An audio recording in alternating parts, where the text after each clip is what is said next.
Bonsoir à toutes, bonsoir à tous. Encore un autre live avec Optoys. Je suis Sarah Garcia, responsable des projets stratégiques de Optoys. Je vous donne la bienvenue. Donc, mettez-vous à l'aise. On va passer 1 heure ensemble. J'espère que vous vous portez bien, que vous êtes bien, malgré les circonstances, la situation exceptionnelle que nous vivons. Ce soir, on vous propose une discussion en ligne avec l'association Undeliver 30.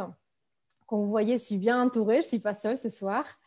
Et on va essayer de décortiquer ensemble, de prendre des conseils et des pistes de la part de nos expertes de ce soir autour de conseils pour bien vivre Noël, mieux vivre les fêtes, anticiper, des conseils de comment choisir les cadeaux de Noël.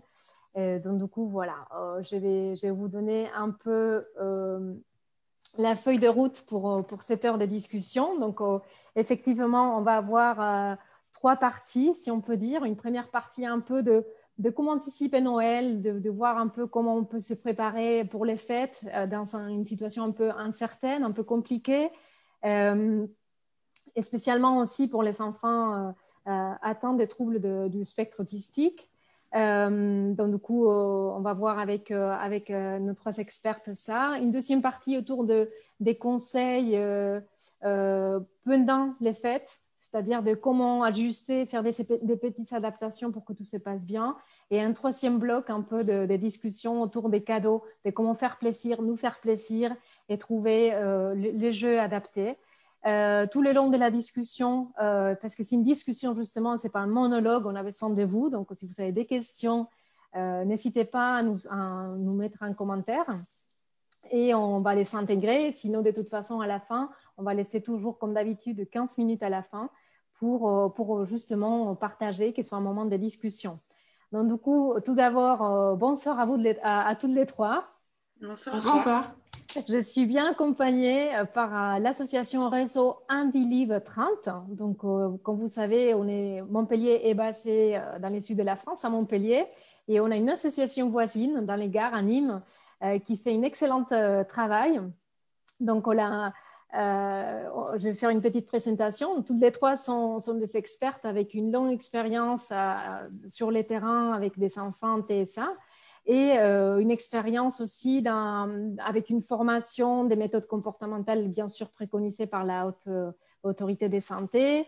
Priscilla Desterbeck éducatrice spécialisée avec une casquette, une spécialisation aussi, une formation en particularité sensorielle. Elle est aussi le rôle de trésorière de l'association.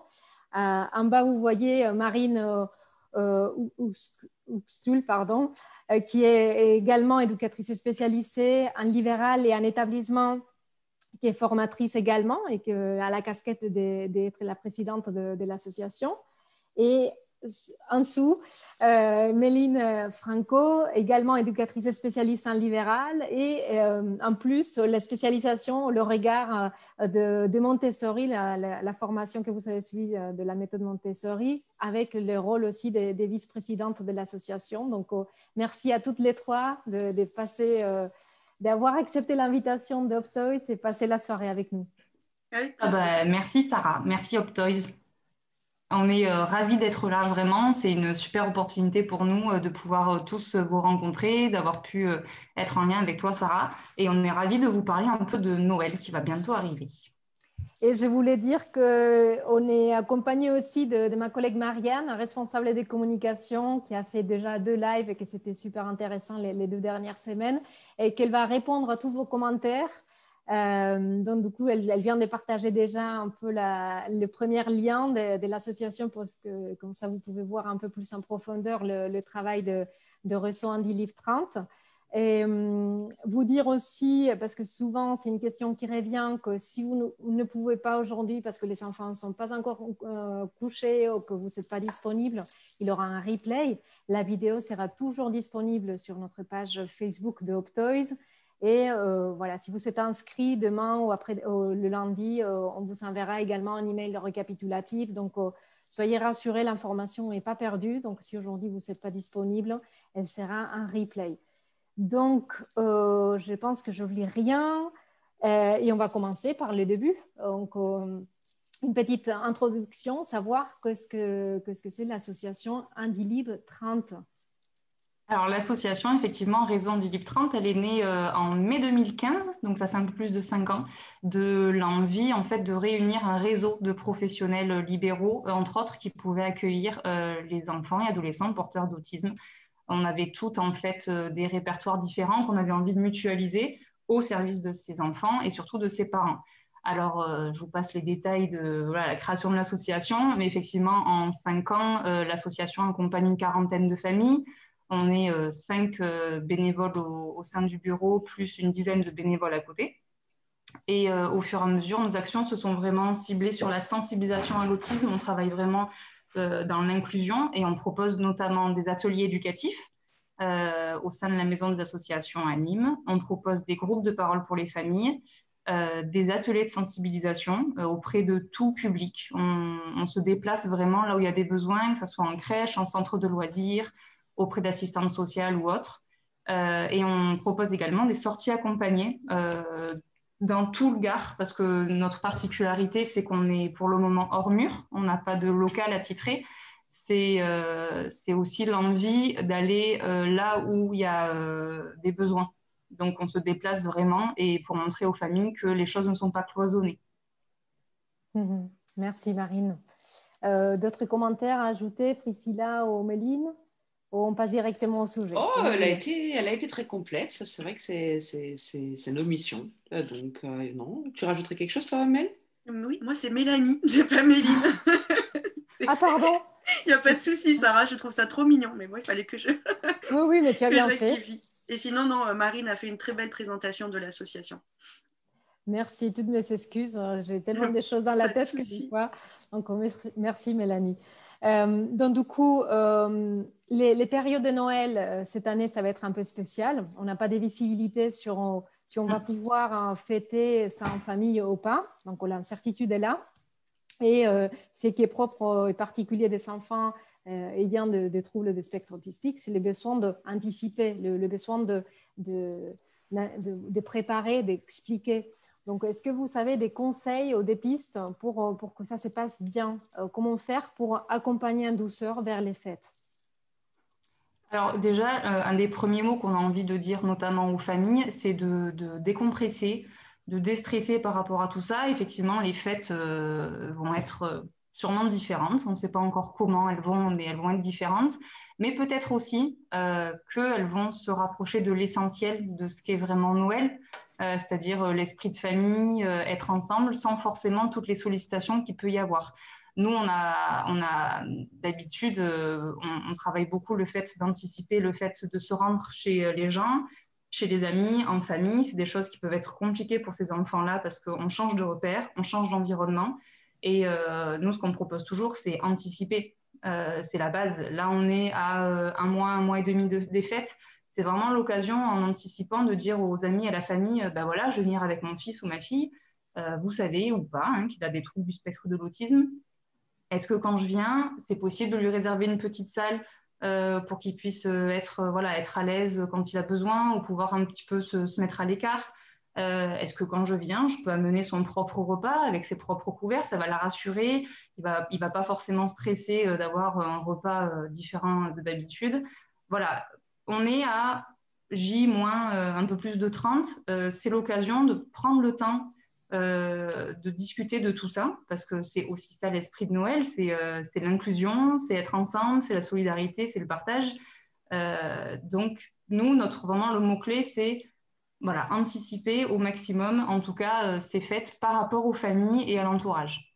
Après, il y a d'autres petites choses aussi en anticipation. Peut-être que mes collègues peuvent appuyer aussi. Je sais que ma collègue Priscilla a préparé des petits supports parce qu'on sait que ses enfants aiment aussi que les choses soient visuelles. C'est une capacité, en tout cas, qu'ils ont. Donc, du coup, je te laisse présenter ce que tu avais préparé comme petit support quand on se rend chez les gens ou... Alors, je vais peut-être commencer d'abord par, si on commence à faire, par exemple, les décos chez soi, etc. Des fois, ça peut être ou très fastidieux pour eux, ou justement très excitant. On a envie de tout mettre sur le sapin, en même temps les guirlandes, en même temps les boules, etc. Donc, du coup, on peut tout simplement anticiper en faisant une petite bande d'images, en expliquant que d'abord, on va installer toutes les guirlandes. Ensuite, on installera toutes les boules. Ça permet aussi de cadrer un petit peu, de structurer ce moment-là pour que ce soit du coup un peu plus plaisant, qu'on ne soit pas obligé de courir de l'autre côté de la pièce parce qu'il aura embarqué les guirlandes, etc. Donc le fait de structurer l'espace aussi, de tout préparer, donc c'est-à-dire que généralement on ouvre les boîtes pour que tout soit accessible directement, pour aussi éviter justement cette impatience qui peut générer des comportements dits inadaptés. Hein. Donc c'est vraiment très important. Ensuite, comme tu le disais Marine, si on va chez des amis ou dans la famille, on peut aussi prévoir un séquentiel visuel. Alors, toutes ces petites choses, bien sûr, sont faites pour des enfants qui peuvent discriminer les images, je le rappelle quand même, donc du coup, à utiliser du coup, si on en est capable. Donc, ça peut ressembler à ça. Donc, d'ailleurs, c'est une petite ceinture qu'on peut trouver sur Optoys. Alors, pour l'instant, c'est une ancienne. Donc, ils ont la nouvelle version, mais on peut du coup anticiper le fait qu'on va chez des amis, qu'il pourra jouer, qu'il y aura un temps repas, qu'après, il pourra encore jouer parce qu'en fait, on mange toute la soirée ce soir-là. Eux, ils n'ont pas l'habitude de manger 5 ou 6 fois sur la soirée. Donc, le fait de structurer, ça risque d'être rassurant aussi. Le moment des cadeaux qui peut être mis à d'autres moments pour éviter l'impatience. Ils peuvent être aussi mis directement en arrivant ou tout au long de la soirée. Et puis, le fait qu'on va pouvoir à un moment rentrer à la maison, ça va aussi leur permettre d'avoir une échéance, donc de dire je vais un moment rentrer. Ensuite, j'avais aussi réfléchi à pouvoir avoir, par exemple, comme tu l'expliquais Marine, si on a une pièce qui est dédiée, peut-être embarquer la photo de l'enfant pour juste le coller sur la porte pour qu'il puisse se repérer si à un moment il revient dans le séjour et qu'il repart seul. Le fait d'avoir sa photo sur la porte du coup qui lui est dédiée, au niveau du repère, s'il ne connaît pas les lieux, c'est très bien aussi. On peut aussi installer le picto des toilettes sur la porte des toilettes parce que c'est pareil, il y a une maison qu'on ne connaît pas, puis l'excitation, tous les stimuli qu'il y aura autour, et puis donc voilà, se prendre des petites images parce qu'il ne va peut-être pas oser, comme à la maison, demander à boire ou à manger quand il le voudra. Donc voilà, de penser à avoir un petit classeur dans le sac à main pour pouvoir justement sortir toutes ces petites choses-là. Ça peut être structurant. Une question, Priscilla. Nous demande si c'est mieux des pictogrammes, si c'est mieux des dessins ou des vraies photos. Est-ce qu'on s'adapte à la communication que l'enfant a habituellement? Est-ce qu'on fait quelque chose de spécial à Noël ou en général? Quelles sont les préconisations? Qu'est-ce que c'est mieux? Alors, on va toujours suivre de toute façon la manière de communication de l'enfant. Donc, si l'enfant est capable de discriminer des images, on va partir sur des images.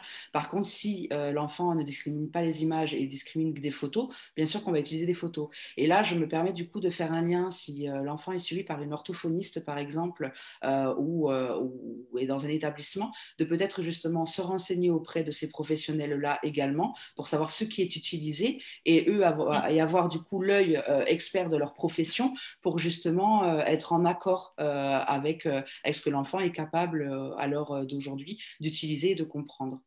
Bon, si j'ai bien compris, il n'y a pas des méthodes à suivre, de dire c'est mieux d'abord les images et après les dessins et après les pictogrammes. C'est un rythme de respecter le rythme de chaque enfant parce que c'est une des questions qui était posée. Exactement, tout à fait. Tout à fait.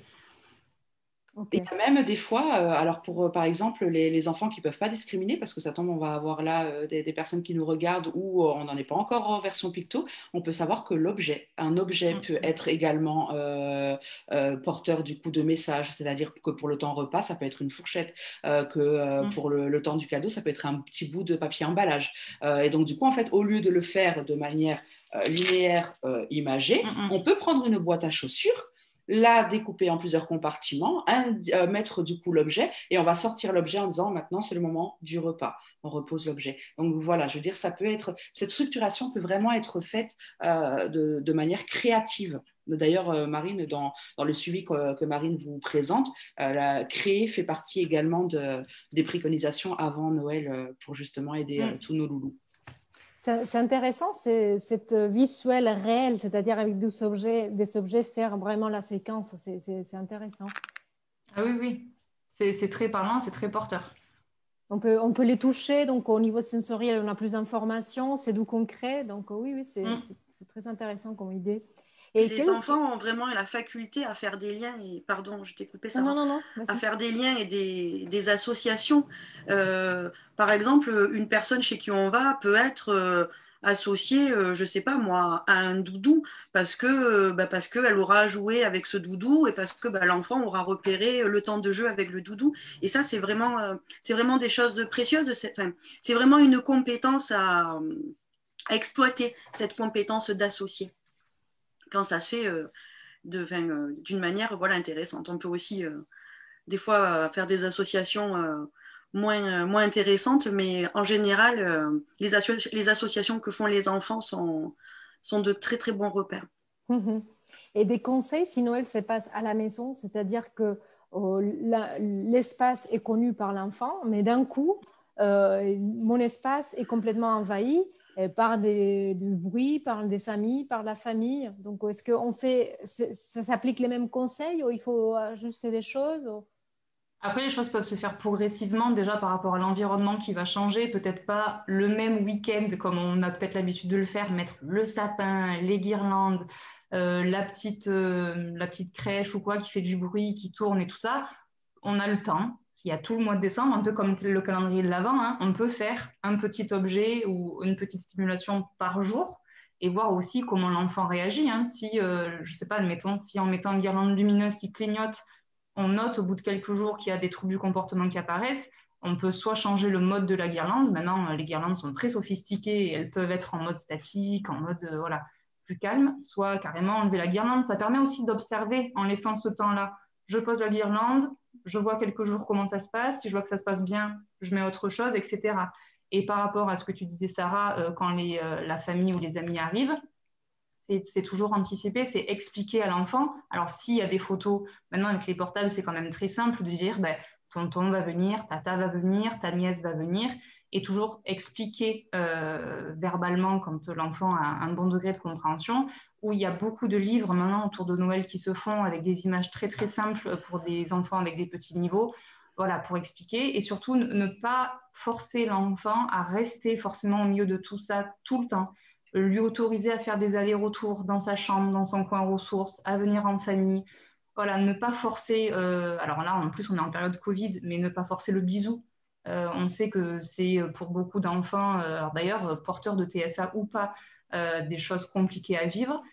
Souvent, certaines générations ne comprennent pas pourquoi on refuse un bisou. Pour ces enfants-là, il faut quand même savoir qu'un bisou peut être très, très intrusif, très mal vécu.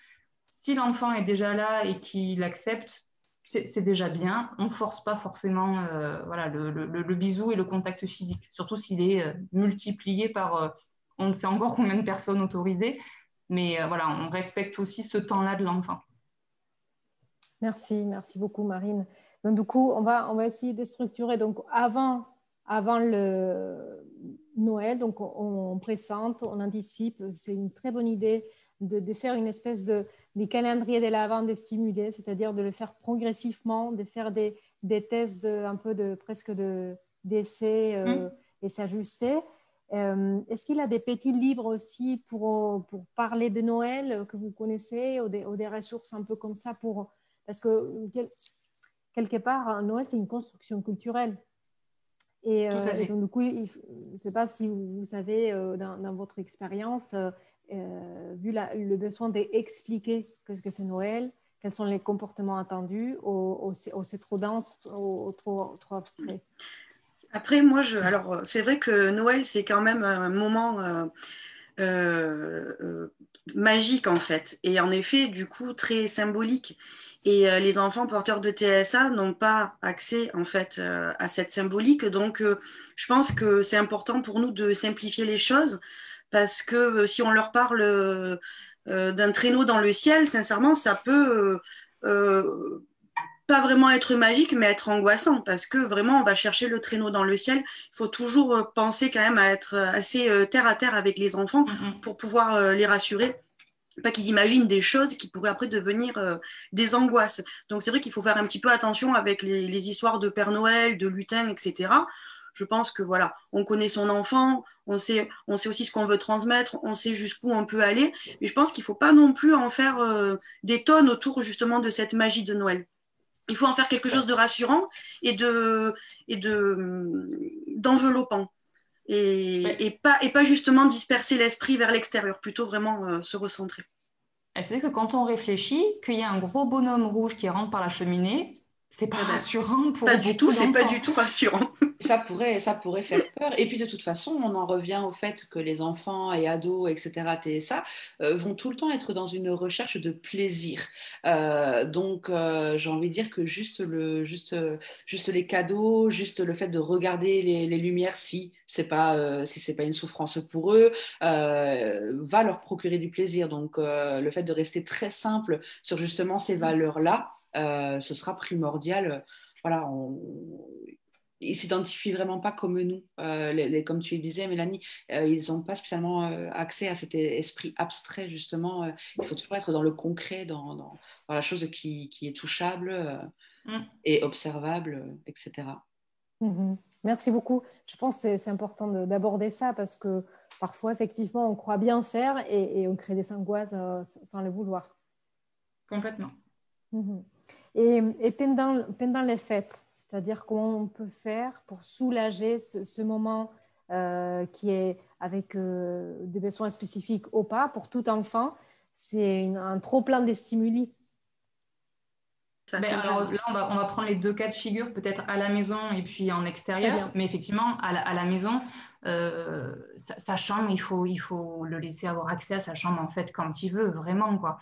Le fait qu'il y ait beaucoup de monde, qu'il y ait beaucoup de brouhaha, beaucoup de bruit, beaucoup de stimulation, ça peut forcément, alors soit le surstimuler et donc il peut monter un peu en pression et avoir des comportements très inadaptés, de tourner un peu partout, soit à l'inverse, de repli sur soi, d'angoisse, d'incompréhension. Donc vraiment, nous, on part du postulat que sa chambre, c'est son lieu ressource. S'il a envie d'être en pyjama ce soir plus tôt, c'est pas très très grave.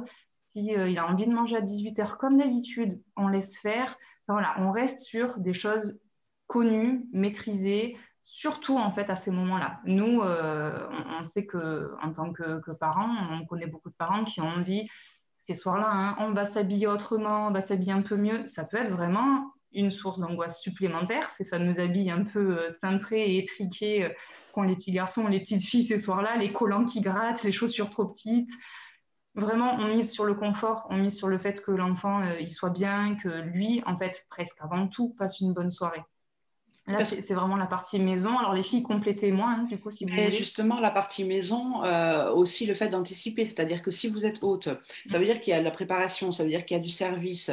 Donc, le fait d'anticiper en amont, donc du coup, dans vos repas, etc., hein, ça, c'est une chose. Mais par exemple, dans la chambre, comme tu disais, Marine, c'est peut-être laisser accès à des choses qui vont lui faire plaisir. Par contre, les choses où vous savez déjà dès le début qu'il va vous solliciter ou justement qu'il va détourner des objets qui pourraient alors pas être dangereux parce que c'est généralement pas accessible dans la chambre si c'est dangereux, mais disons que ces objets-là qui peuvent du coup vous mettre un peu comme du lait sur le feu, on va peut-être les mettre de côté, les mettre dans un placard. Ça évitera que vous fassiez des allers-retours en même temps que vous occupez de vos autres et en même temps du coup cette surveillance accrue parce qu'il aime les pinces à linge de l'étendoir, mais il risque de se coincer les doigts dedans, les pinces à linge, elles seront dans le garage, fermées à clé. Voilà, notre environnement pour que vous puissiez du coup passer une bonne soirée aussi, parce qu'on parle d'eux, mais si vous ne passez pas une bonne soirée, eux, ils ne passeront pas une bonne soirée non plus. C'est ça. Comme disait Priscilla, pour les repas, ça paraît peut-être tout bête, mais n'hésitez pas à demander autour de vous qu'on apporte quelque chose pour le repas. Ça fait faire moins de choses. Ne misez pas forcément sur une déco hyper sophistiquée. On revient, comme on dit, à l'essentiel. Qu'est-ce que c'est finalement passer des bonnes fêtes? C'est être ensemble, déjà, surtout en ces périodes-là.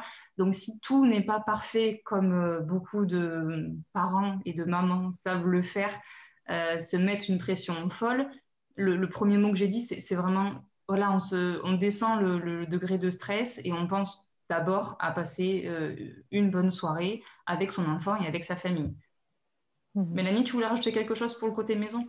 Eh ben, oui, c'est-à-dire que du coup, si on reçoit aussi des gens à la maison, que ce soit de la famille ou des amis, même si ce sont des proches, ils n'ont pas toujours forcément le regard qu'on attendrait d'eux, parce qu'ils ne connaissent pas la situation, qu'ils ne connaissent pas les difficultés forcément de vos enfants. Surtout, voilà, oublier le regard des autres. Comme disent les filles, la soirée, c'est quand même une soirée, c'est censé être une bonne soirée pour les enfants comme pour les parents. Il ne faut pas se mettre, une pression supplémentaire avec le regard des autres. Et on sait très bien que c'est présent. Quel parent n'a pas souffert pendant justement ces moments où tout doit être parfait, parce que c'est les fêtes de Noël, qui n'a pas souffert du regard de l'autre parce que un enfant s'est mis à crier, à jeter de la nourriture, voilà, ou s'est mis dans des états pas possibles. Donc voilà, d'où l'importance de prévoir le petit coin où il va se sentir bien. Comme dit Priscilla, mettre les choses dangereuses plutôt dans le placard, mais laisser des choses pas dangereuses à portée de main, parce que s'il a envie de mettre des Tupperware de partout parce que ça lui fait du bien, peu importe ce que peuvent en penser les autres, il pourra jouer avec les Tupperware, et vous, du coup, vous décompressez et vous pouvez vous occuper du service ou de discuter, en tout cas de passer un moment agréable aussi. Justement, j'ai rebondi sur l'importance d'avoir un coin repère, en plus de la chambre. Si on a un coin refuge, style cabane, ça peut être aussi une autre alternative. Et la semaine dernière, ma collègue Marianne a animé tout un live sur l'importance de coin refuge et comment créer cette bulle. Donc, je pense qu'elle va partager le replay parce que c'était vraiment intéressant. Et c'est autant d'actualité pour si on passe Noël à la maison que surtout peut-être quand on va chez des invités, chez la famille, non, des recréer un bulle, un peu refuge. Oui. Ça peut être un cadeau de Noël en soi, le Tipeee, pardon Mélanie. C'est ça, c'est ce que j'allais dire. Le Tipeee, la cabane 2 secondes, la tente, ça peut être un cadeau en soi, parce que c'est quand même facilement transportable dans une voiture, dans un coffre, et on le monte facilement. Quand on va chez les gens, c'est le top. Le petit Tipeee avec le petit plaid, le petit coussin, la lumière tamisée, les petits doudous qui vont bien, le petit fidget s'il y a besoin. Ça se met dans n'importe quelle maison, quoi. Oui, tout à fait. Et justement, pour continuer un peu sur les cadeaux, beaucoup des questions autour de quels sont les jeux adaptés, comment réussir à faire plaisir. Justement, on en parlait du coup tout ensemble. Il y a la notion de nous faire plaisir et la notion de leur faire plaisir. C'est sûr que quand les fêtes de fin d'année arrivent, c'est confortable de demander à la famille d'acheter du coup des objets qui sont peut-être un peu plus onéreux que d'habitude. Donc on va des fois avoir tendance à se jeter sur les jeux pédagogiques, d'apprentissage, etc., pour leur apprendre des choses. Et là, on est clairement dans nous faire plaisir à nous, de s'outiller pour son épanouissement, mais lui, il n'a pas cette conscience que c'est pour lui au final. Et donc, du coup, il y a les cadeaux qui leur font plaisir à eux. Là, je pense qu'on va être beaucoup sur du sensoriel. Là, encore une fois, je rebondis sur les pros qui entourent vos enfants parce qu'ils seront vraiment de très bons conseils. Je pense que ça fait quelques années que je fais les listes de Noël des différents enfants que j'accompagne. Encore là, ce soir, une maman que je suis depuis 4 ans cette année. Tu pourrais, j'ai rebondi directement, mais justement, on fait le live ce soir. Mais voilà, je pense que être au courant un peu des stimuli qui font plaisir et qu'ils recherchent, ça sera très, très important. Après, Mélanie, toi, tu as quelques objets que tu as mis là sous la main. J'en ai aussi. Du coup, on a quelques objets qu'on peut vous montrer. Alors après, voilà, c'est vrai que comme dit Priscilla, tous les objets sensoriels, c'est des objets qui vont leur faire plaisir. Là, moi, j'ai la petite coccinelle. Attention, ça va faire du bruit. Voilà, elle vibre, elle masse. Donc, bien sûr, c'est en fonction du profil de chaque enfant, parce que peut-être que ça ne sera pas du tout adapté pour un loulou qui va avoir des mauvaises réactions à cause de la coccinelle. Donc voilà, comme dit Priscilla, important de s'en référer aussi à l'avis des professionnels qui connaissent bien votre enfant et les caractéristiques. Après, ce qui peut être sympa, c'est de prévoir les petits cadeaux donc adaptés et de pouvoir les donner peut-être tout au long de la soirée. C'est-à-dire que ben, voilà, s'il y a un moment, on sent qu'il y a un peu d'agitation et que ben, dans les cadeaux, on a prévu, je ne sais pas moi, le poussin musical, et ben, on peut offrir le poussin musical dans ce petit moment d'agitation, le coussin musical qu'on mettra dans la pièce adaptée ou dans le tipi si on a pris le tipi parce qu'on l'avait déjà, ou voilà, ou un moment où ben, ça va être le moment en plus de jouer, de se mettre dans l'ambiance de la fête, et ben, peut-être un ventilateur lumineux. Priscilla, je te laisse, le soin de montrer. J'ai mon bâton, voilà. Mon bâton, c'est le spinner lumineux. Il est le très, spinner très lumineux. À savoir qu'il n'est pas dangereux parce que c'est des choses souples. Vous le trouvez sur le site Optoys. Voilà. Après, c'est vrai que les particularités sensorielles chez les enfants TSA sont très importantes. C'est vraiment généralement une des bases qu'on utilise quand on travaille la communication, les renforçateurs, quand on cherche des objets qui va les attirer. Voilà. Du coup, c'est là où c'est important. Voilà. Si vous voyez qu'un enfant, par exemple, s'amuse à allumer, éteindre la lumière parce que justement il s'auto-stimule au niveau lumineux, en fait ce genre d'objet c'est sûr et certain qu'il va adhérer. Si on a un enfant qui va faire tomber par exemple des choses sur le sol pour faire du bruit, alors là vous avez autre chose, vous avez peut-être du coup les œufs sensoriels. Je vais en prendre un et vous faire écouter. Normalement ça, on a fait les essais, ça marche. Voilà, donc disons que ça fait du bruit, c'est incassable. Du coup, c'est pas de la vaisselle de maison, c'est pas un objet qui pourrait être dangereux. Du coup, ce serait vraiment un objet que à lui. Voilà, de pouvoir à chaque fois détourner. On va dire qu'un enfant qui va se stimuler, s'auto-stimuler, qui va essayer de prendre sur soi. On va toujours essayer un peu de dévier avec des objets du coup pour éviter que ce soit avec des prises électriques, avec ce genre de choses ou même avec des fois de l'automutilation. Donc le fait d'essayer de sentir son propre corps parce qu'il y a des gens qui ressentent pratiquement rien. L'histoire de la coccinelle par exemple, ça peut être quelque chose qui va les stimuler. Ou alors un de nos chouchous. Mel, je te laisse le faire découvrir. Je peux le montrer en même temps que moi. Alors ça c'est le gel multisensoriel donc de chez Optoys. Alors ça c'est super parce que ça va éveiller tous les sens. Voilà. Démonstration. C'est une sorte de mousse. Je ne sais pas si on entend. Si. Ça crépite. C'est froid.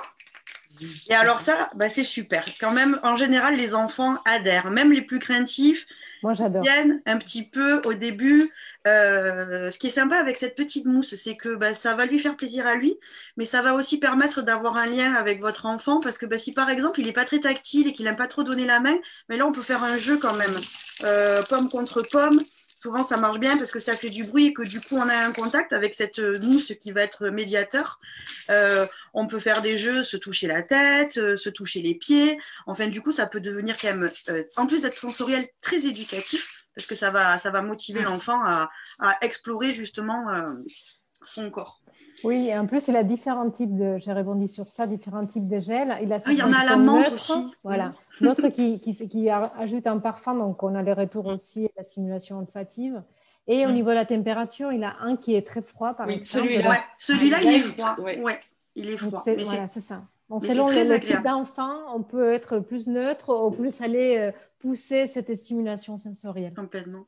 Et Sarah, du coup, il ne faudrait pas non plus oublier, parce qu'alors là, on parle des objets sensoriels qui vont un petit peu aiguiser leur sens. Mais il ne faut pas oublier qu'il y a des moments où il va falloir apaiser leur sens. Et je crois que justement, tu avais prévu de montrer le casque anti-bruit, qui est quand même pour nous un indispensable.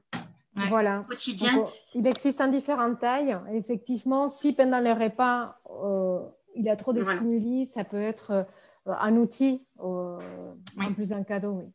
Oui, ça va amoindrir le son et du coup, ça va mettre un peu l'essence au repos. Et quand il va y avoir un trop plein d'agitation, il faut vraiment mettre l'essence au repos pour que l'enfant ne fasse pas une crise ou qu'il puisse vraiment se recentrer, se retrouver lui-même. Et vraiment, ça, c'est un très, très bon outil. Et d'ailleurs, souvent, les enfants qui l'utilisent vont le chercher d'eux-mêmes quand ils en ont besoin. C'est parce que c'est facile à manier, il faut qu'il l'ait à portée. Et puis une fois qu'ils ont compris que ça leur fait du bien et que ça les soulage, ils sont demandeurs. C'est ça, une fois qu'ils l'ont testé. Voilà. Après, donc du coup, par rapport à tous ces jeux sensoriels, etc., il faut aussi pensez à délimiter un petit peu dans le temps, hein, parce que quand on s'autostimule, après, du coup, ça peut être difficile de revenir auprès de ses pairs. Et là, pareil, du coup, il y a des visuels hein, pour voir le temps qui passe. Du coup, Sarah, pareil, hein, tu l'as pris, toi, le time timer. Oui, oui, je voulais le montrer pour que les gens comprennent. Donc là, ça peut rythmer et ça peut aussi aider à revenir. Donc j'ai pris parce que c'est un de mes préférés, c'est le Time Timer Plus parce qu'il est assez ergonomique avec la poignée, avec l'option de réguler le volume et c'est assez visuel, mais il a une large gamme de Time Timer avec des plus petits. Même comme cadeau aussi, ça peut être la montre parce qu'elle est très discrète. Et en plus de Time Timer, j'ai l'alarme, j'ai aussi la montre normale. Donc, vous voyez, c'est très discrète. Et il a une version junior, une version adulte. Donc, ça peut être aussi une option pour justement cette autorégulation au bout d'un moment, que l'enfant puisse aussi avoir un outil pour revenir et pour gérer le temps. Oui. Ça, et puis effectivement, pour revenir un peu vraiment à Noël, la fameuse heure d'ouverture des cadeaux, il y a, qu'on le veuille ou non, une espèce d'excitation qui se fait ressentir dans l'assemblée familiale. Oui. Et c'est ce moment-là où le timer mis sur un petit temps peut être vraiment, vraiment intéressant pour l'enfant. Avec à côté le petit planning, ben oui, le timer, ça va servir après au cadeau. C'est vraiment un environnement qui va être apaisant et sécurisant pour l'enfant. Il va comprendre pourquoi tout d'un coup, tout le monde se met au pied du sapin. Et après, voilà, à tour de rôle, chacun son tour. Il ne faut pas s'étonner. Là, je parle un petit peu vraiment de l'ouverture des cadeaux. Tout à l'heure, Mélanie disait effectivement de ponctuer le fait de donner les cadeaux au fur et à mesure de la soirée. C'est une très bonne idée parce qu'en fait, trop de cadeaux, trop de choix, l'enfant peut vite être perdu. Ne pas comprendre, du coup ne pas s'intéresser et voire même rejeter les choses, ce serait quand même dommage quand on a fait l'effort de réfléchir à des jeux spécifiques pour lui, mais ne pas hésiter vraiment peut-être à le prendre à part tranquillement sur un coin de canapé, un petit peu voilà, et en lui expliquant à quoi ça sert, en lui montrant vraiment l'utilité du jeu et pas forcément en faire 4-5 d'un coup comme ça peut se passer dans certaines familles quand il y a beaucoup de cadeaux. Et encore une fois, anticiper, parce que c'est-à-dire que les cadeaux que vous allez choisir, au niveau bien vérifier si les piles sont incluses, etc. Peut-être du coup, s'il est possible d'ouvrir le carton pour déjà mettre comme ça, quand on sort le jeu, il est directement du coup fonctionnel et on ne va pas sur une frustration de devoir attends, mais t'as mis où les piles voilà, on a anticipé encore une fois. Voilà, ça c'était vraiment cette petite parenthèse sur le jeu qui va leur faire plaisir et puis du coup parler des jeux qui nous font plaisir à nous, on profite de la situation aussi pour acheter. On voulait tout vous dire, c'était que les jeux de société, etc., je vais parler moi de mon premier verger. Par exemple, il ne faut pas non plus se dire que c'est une tare parce qu'on ne va pas pouvoir réussir à faire le jeu avec l'enfant que l'on accompagne ou avec notre propre enfant. Ce n'est pas parce qu'on va adapter un jeu que c'est mal. Au contraire, un jeu peut avoir plein d'objectifs à travailler. Pour mon premier verger, moi je pense juste à la motricité fine, juste venir poser les différents éléments sur des fruits sur les différents arbres. Et après, il ne faut pas hésiter non plus à pouvoir faire des consignes visuelles, les règles du jeu en visuel. Donc, par exemple, quand c'est un jeu, tu lances le dé, juste une petite main qui lance le dé en photo ou en image. Ensuite, je prends la prune, donne-moi le fruit de la couleur rouge. Rajouter du visuel va du coup donner aussi plus d'attrait au jeu. Et puis, va mettre à chaque fois l'enfant aussi en réussite. Et puis, vous aussi. Et donc, ce sera agréable. Et puis, on jouera ensemble. Ensuite, il y a plein d'autres jeux pédagogiques, mais là, il y a la chef suprême, Mélanie, qui a cette grande casquette qui va vraiment pouvoir... oh mon Dieu, un sombrero, plus qu'une casquette. Non, mais c'est justement une des questions, il y avait beaucoup de questions autour de ça, de dire, voilà, c'est bien des plaisirs qui font plaisir à eux, mais je souhaiterais avoir des conseils pour jouer ensemble. Donc, bien sûr. Au même temps que la discussion sur Facebook. Puis ça, c'est intéressant. Oui, vas-y, Marie. Non, mais tu vas parler des jeux, mais juste pour terminer sur ce que Priscilla disait, non seulement ça va être plus facile pour les parents, mais pour les frères et sœurs. Donc, je sais que tu vas en parler après, Mélanie, mais on n'oublie pas la fratrie. Et Oui, oui. Noël, c'est quand même l'occasion de les inclure à plus, notamment sur une consigne visuelle pour un enfant autiste. Ça va forcément aider le frère ou la sœur à expliquer la consigne à son frère ou à sa sœur porteur d'autisme. Et du coup, ça va créer quand même un climat de partage qui peut être vraiment chouette à voir sur ces moments-là. Je ferme la parenthèse. Non, mais elle est très pertinente. Merci, Marine. Bon. Et d'ailleurs, je rebondirai en disant que tous les jeux, toutes les activités qu'on va pouvoir proposer, elles peuvent toutes être partagées, même quand on a l'impression que c'est quelqu'un, quelqu'un. Je commence à être fatiguée. Quelque chose qui va pouvoir se faire en autonomie, oui, certes, et tant mieux parce qu'il faut aussi, mais voilà, on peut tout partager. Alors bon, moi, du coup, j'ai fouillé un peu sur le site Optoys parce que j'adore, et j'ai fait comme si j'avais fait mon panier de Noël à moi, avec tous les objets qui me plaisent. Bon, j'ai dû raccourcir un peu la liste parce que voilà, dans les objets un peu pédagogiques, moi, j'ai sélectionné quelques objets dits Montessori. Alors, pourquoi moi j'aime bien et je défends Montessori?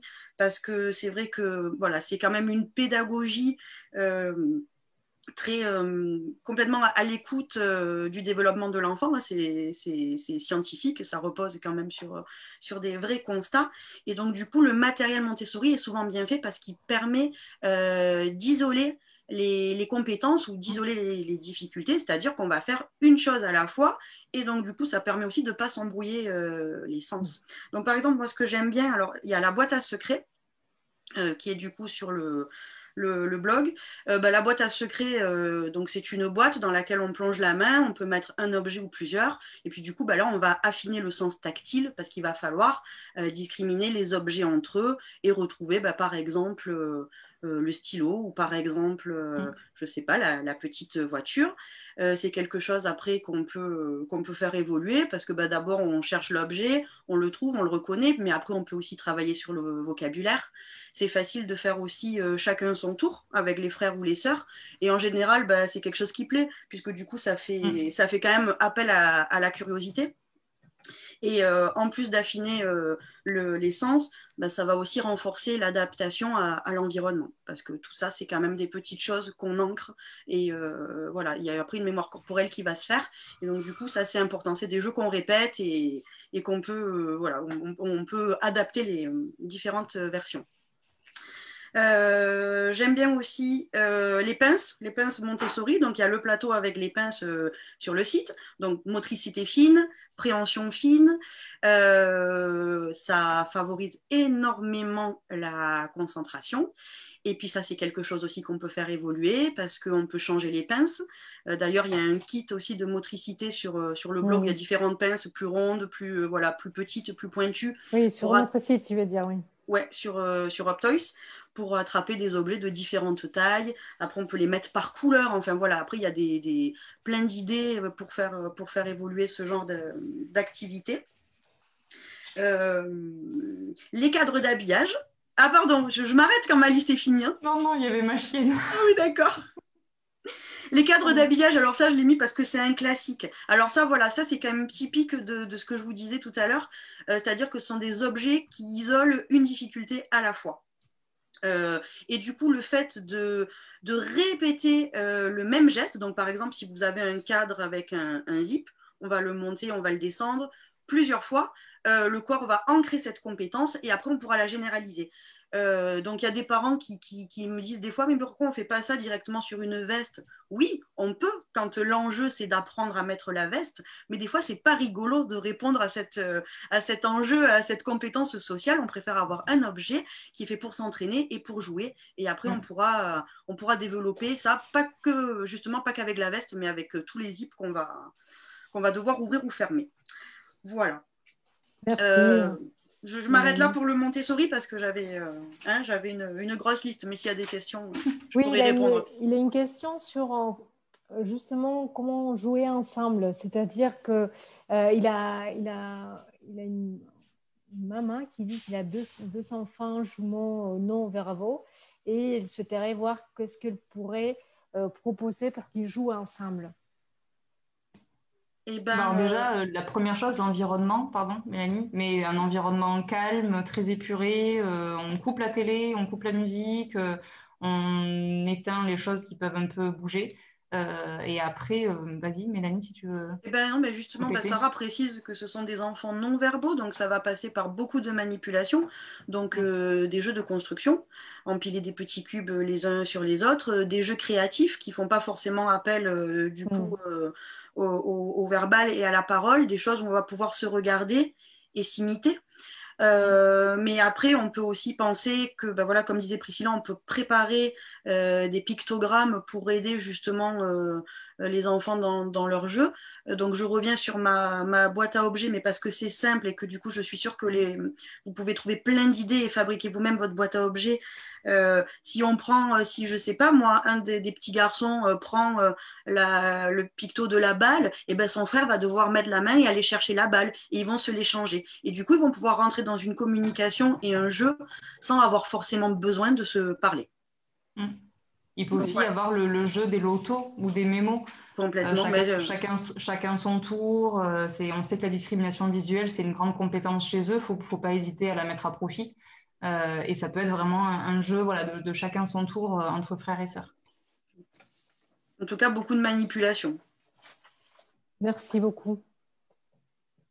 Et l'équilibre entre le plaisir d'offrir aussi pour l'adulte, on a parlé du plaisir pour l'enfant, nous faire plaisir à nous, mais aussi c'est l'entourage. Donc comment gérer cet entourage? Est-ce que ce qu'on fait, c'est essayer de profiter les grands-parents et l'entourage pour dire, voilà, on fait un coin sensoriel et on fait un cadeau commun? Est-ce qu'on laisse un petit cadeau pour que la grand-mère profite et qu'elle se fasse plaisir? Quelle est votre expérience au conseil de ce dosage? Après, je pense que comme on parle d'inclusion, etc., depuis le début, il est important que, on informe les grands-parents, les tantes, etc., sur ce qu'est justement les cadeaux qui vont faire plaisir. Donc, on est vraiment, nous, partis sur du sensoriel, mais c'est vrai que nous, c'est notre travail. Donc, on sait qu'un enfant va être hypersensible, hyposensible, on sait les lumières vont être une attirance pour lui, ou au contraire, ça va lui faire du mal. Mais les grands-parents, etc., ils ne connaissent peut-être pas toutes ces particularités-là. On n'en parle peut-être pas parce que du coup, on a toujours cette étiquette de handicap, etc., sur le front. C'est vrai qu'il ne faut pas avoir peur d'en parler parce qu'en fait, une fois qu'on explique, nous, on le voit dans nos ateliers de sensi, des lycéens, des collégiens, une fois qu'on explique un peu le cheminement qui se fait au niveau de toutes ces, justement, troubles et particularités sensorielles, perceptions qu'un enfant peut avoir, mais directement, en fait, c'est comme si le regard s'illuminait en disant ah ben je comprends en fait maintenant, ah ben je comprends pourquoi. Et c'est vrai que vous, sur votre blog Optoys, vous faites souvent des petites affiches qui sont colorées, attrayantes et avec deux, trois petits mots explicatifs. J'ai envie de dire ben, peut-être que pour expliquer le cadeau que l'enfant va être du coup super heureux de recevoir, ben, peut-être juste d'expliquer pourquoi. Ben oui, on va peut-être offrir un bâton lumineux. Ben, peut-être que les grands-parents vont se dire ben, non, c'est pas un jeu de loto, c'est pas quelque chose. Il a 4 ans, à 4 ans, on achète d'autres jouets. Et si on explique pourquoi, ben, du coup, ben, ça va directement donner sens. Donc, je pense il faut informer au maximum son entourage. Parce que ben, ça coule pas de source et c'est pas inné. Nous, on a mis des années, des années, des années pour du coup s'armer un peu de toutes ces petites astuces. Mais il faut pas hésiter à s'appuyer sur ça. Merci Priscilla. Et donc du coup aussi, il faut dire que chaque enfant est différent et que on ne donne pas aujourd'hui de recettes, qu'il faut vraiment se faire confiance en tant que parent, de dire voilà, je connais, il a des préférences, il a des choses qu'il aime plus que d'autres. S'appuyer sur le professionnel qui va accompagner, qui va avoir ce regard enrichi et aussi pas se mettre la pression, comme on disait au début, non, d'essayer de démystifier et laisser un peu couler et revenir à l'essentiel. C'est ça. C'est ça. Et puis ça va dépendre. Ça va dépendre aussi un peu du degré de tolérance des grands-parents, des cousins et des tantes, mais finalement, tant pis. parce que quand ils vont offrir leur cadeau, ils n'auront peut-être pas non plus l'effusion de joie qu'ils attendent, parce que ça ne va pas se manifester de cette façon-là. Mais c'est pas grave en fait, tout ça. Voilà, c'est avant tout, voilà, c'est être là pour l'autre, et puis ben, peut-être que les papis et mamies vont vouloir faire un cadeau qui va faire peut-être plus plaisir aux parents des enfants, parce qu'ils vont pouvoir l'utiliser par la suite, parce qu'ils ne pouvaient pas se l'offrir, parce que voilà, pour de multiples raisons, et ça fera de toute façon toujours plaisir à quelqu'un. Il ne faut pas non plus attendre trop de l'enfant, parce qu'il n'aura pas forcément voilà, les réactions attendues, même s'il est très heureux, peut-être ça ne va pas forcément se voir comme on l'imagine, mais de toute façon, ça fera plaisir à un moment ou à un autre, et ça fera plaisir à quelqu'un. Et peut-être aussi, pardon Sarah, c'est peut-être aussi l'occasion pour la famille, proche ou moins proche, d'offrir du temps de répit aux familles. Moi, à titre personnel, j'offre des fois des bons de garde pour des petits neveux ou des petites nièces, mais parce que c'est aussi offrir un c'est pour ça que tu n'as plus de week-end. C'est aussi offrir du temps à l'autre. Enfin, pour moi, c'est ça aussi Noël. C'est être là les uns pour les autres. Et si on n'est pas là pour les parents qui ont besoin de répit, qui ont besoin de souffler, des fois, à des mariages, on tire au choix par mois qui fait quoi. Ben là, c'est peut-être dire, je t'offre un ticket de 10 fois. Tu as 10 jokers. Tu peux m'appeler 10 fois dans l'année et je viendrai te garder 1 heure, 2 heures ton enfant pour que tu puisses aller chez le coiffeur, à un rendez-vous. Pour faire une soirée copine ou papa ou autre. C'est aussi ça, hein, des cadeaux. Tout à fait, le temps. Et l'attention. Et que pensez-vous des chuitubes, de tous ces outils à mordre? Est-ce que ça peut être un cadeau ou c'est plus perçu comme un outil? Parce qu'on a des questions des parents qui disent s'il a besoin de mâchouiller, est-ce que je l'offre à Noël? Est-ce que c'est pertinent? Est-ce que non? Est-ce que voilà. En tout cas, ça peut être un très bon outil, parce que s'il a besoin de mâcher, c'est important qu'il ait un objet adapté pour pas qu'il mette n'importe quoi à la bouche, et surtout rien de dangereux. Après, alors là, pour le coup, j'ai envie de dire, s'il a vraiment besoin de mâcher, il ne faut pas forcément attendre Noël. Oui. Hein, on peut en offrir un tout de suite, et puis peut-être un d'une autre couleur à Noël, si on veut voilà, le mettre quand même dans les cadeaux de Noël. Mais ça, c'est très, très important, parce que ce besoin de mâcher, il vient révéler quelque chose. Hein. C'est vraiment un besoin, il faut pouvoir le satisfaire, et le satisfaire de façon adaptée. Donc voilà, moi, je conseillerais de ne pas attendre Noël. Merci, Mélanie. Priscilla, tu allais dire quelque chose? Non, j'écoute Mélanie, du coup. Mais après, c'est vrai que ça prend peut-être pas sens pour nous, tous ces objets. Alors voilà, comme Mélanie dit, peut-être un deuxième ou une autre forme, hein, après, parce qu'il y a les bracelets et colliers à mâcher. Après, il y a aussi tous les petits bijoux à mâcher, etc. C'est vrai que ça prend pas sens pour nous, parce que pour nous, ça fait un peu outil ortho, un peu outil qu'on va associer à un professionnel. Mais c'est encore une fois, là, c'est vrai que nous, on vous a montré des jeux, mais après, il existe les couvertures avec un peu plus de poids, les couvertures un peu douces, même les couvertures lumineuses, ce genre de choses. On peut croire et penser que c'est un peu thérapeutique, mais eux, ils vont jamais le prendre d'une manière thérapeutique. C'est nous qui avons ce regard-là, parce que du coup, il y a une cause à effet. Lui, il va juste avoir la notion de plaisir ou d'accalmie. C'est comme les toupies, les toupies géantes. On peut croire que c'est purement psychomote, mais le fait d'en avoir un dans sa chambre, lui, il va s'éclater, et ça évitera peut-être qu'il tourne en rond en plein milieu du salon en renversant 3 vases sur son passage. J'ai besoin de tourner. Tu en as besoin, oui. Mais va dans ta toupie. Mais donc voilà. Il faut réussir à retirer un peu ce regard sur ces objets que les professionnels utilisent. Vous avez aussi droit en tant que parent de les utiliser, parce que du coup, si nous on les utilise, c'est que ça sert à quelque chose et que ça leur fait du bien, ou qu'on peut obtenir quelque chose d'eux. Donc du coup, ça fait pareil chez vous aussi. Et en tout cas, c'est des bonnes idées de cadeaux. En tout cas, voilà, pour les parents qui se posent la question, oui, c'est des bonnes idées de cadeaux, parce que là, vous allez faire plaisir à votre enfant en répondant à des besoins. Donc c'est super, allez-y, foncez. Donc en fait, c'est observer quels sont les besoins, les comportements un peu, et essayer de trouver des outils ou des objets qui vont répondre à ça pour le canaliser. Mais c'est ça. C'est-à-dire qu'après, on peut aussi décider de laisser son enfant sauter sur le lit. Mais enfin, voilà, sauter sur le lit à la maison, c'est une chose. Mais sauter sur le lit de papy-mamie ou encore d'amis qu'on connaît moins, ça va être autre chose. Donc, en fait, il faut quand même s'habituer à répondre à ses besoins dans un environnement adapté, dans des contextes adaptés. Et voilà, petit à petit, les aiguiller pour qu'ils puissent toujours quand même répondre à ses besoins, qui sont fondamentaux, mais pas n'importe comment. Mhm. Il avait une question autour de votre association. En fait, au réseau Andy Live 30, il avait des questions de dire est-ce que ça existe dans le 66, dans le 48? Donc, est-ce que vous pouvez expliquer un peu? Pas encore. Non, c'est vrai que Réseau Andy Live 30, oui, pour le Gard, on est une entité à part entière et on n'a pas encore d'antenne. Après, comme je le disais au tout début, on est hors mur, donc on se déplace.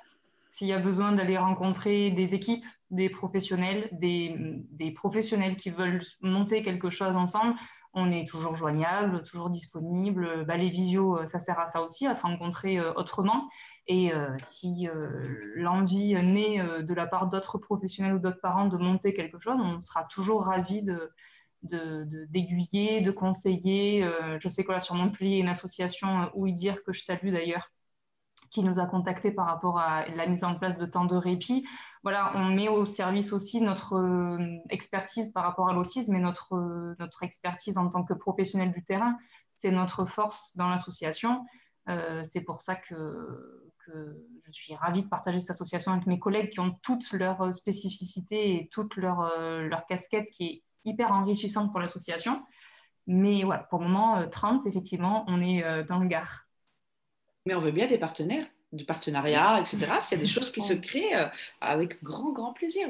Non, si après ce live, il a des partenariats qui aboutissent, nous, de la part d'Optoys, on serait ravis d'avoir aussi contribué à ça pour vous.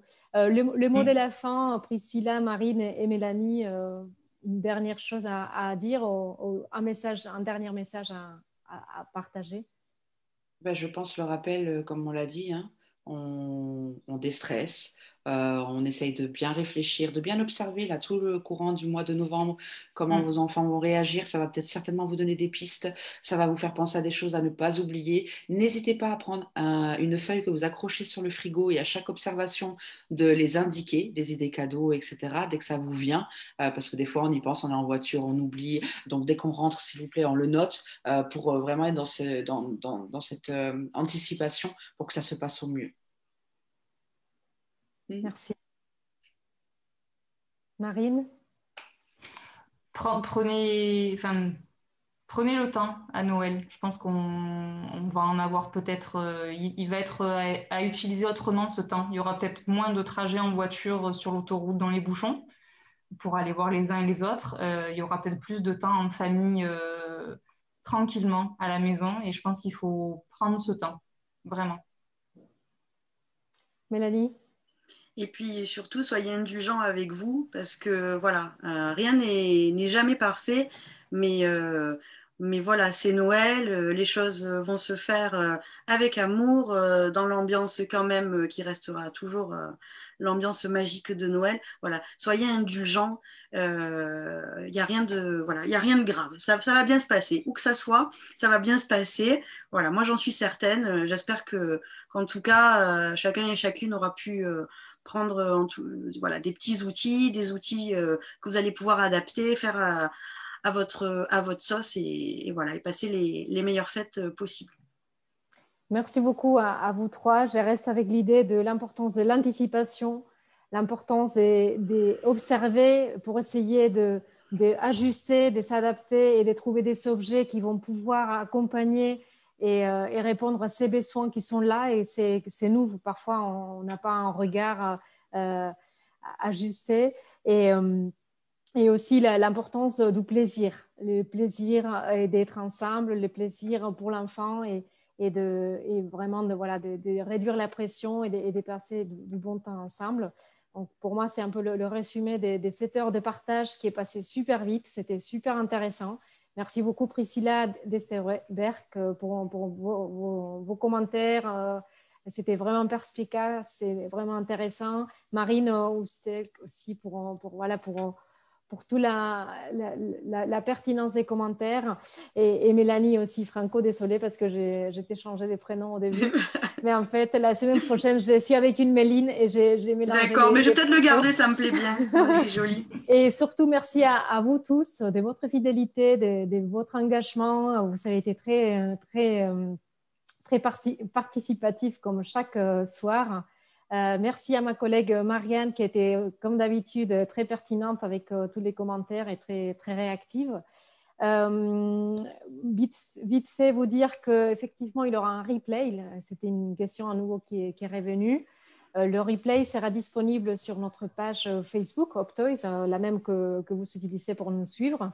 On va faire également un article de blog récapitulatif avec les bons conseils, les pistes pour mieux vivre les fêtes, mieux choisir le cadeau de Noël pour les enfants atteints des troubles des spectres d'autisme. Vous dire que si vous êtes inscrit, soyez attentif à un email qui va arriver dans quelques minutes dans votre boîte de messagerie parce que vous aurez une petite surprise. Je ne dévoile pas plus. Aussi vous dire qu'on ne fait pas des attestations de présence, c'est une des questions qui ont été posées parce que c'est pour nous un échange, voilà, une discussion presque entre copines, voilà, avec des expertes pour passer un bon temps, pour nous sentir moins seuls, pour vous accompagner pendant une période qui est difficile et qu'on voulait être avec vous ce soir. Donc, du coup, voilà, pour nous, c'est ouvert à tout le monde, donc on fait pas des attestations de présence. La sélection de tous les produits qui ont été présentés, certains ont été présentés aujourd'hui, sont disponibles sur notre site internet www.optoys.fr. Et on vous donne rendez-vous pour la semaine prochaine, à nouveau à 21h. Ça va être le 18. Je regarde le calendrier, je pense que le 18, c'est un mercredi cette fois-ci. Voilà, donc au mercredi prochain à 21h, autour des conseils pour bien vivre les fêtes et optimiser et bien choisir les cadeaux pour la petite enfance. Donc, on aura 2 experts et on aura des conseils de 0 à 3 ans, comment préparer Noël ensemble et comment choisir les cadeaux de Noël ensemble. Donc, je pense que ça va être aussi passionnant comme ce live de ce soir. Merci beaucoup. Merci, à Sarah. vous trois. Merci, Sarah. Merci. À bientôt. Et merci vous tous. Merci beaucoup à vous tous. À bientôt. Portez-vous bien. Prenez soin de vous. Au revoir. Au revoir. Au revoir.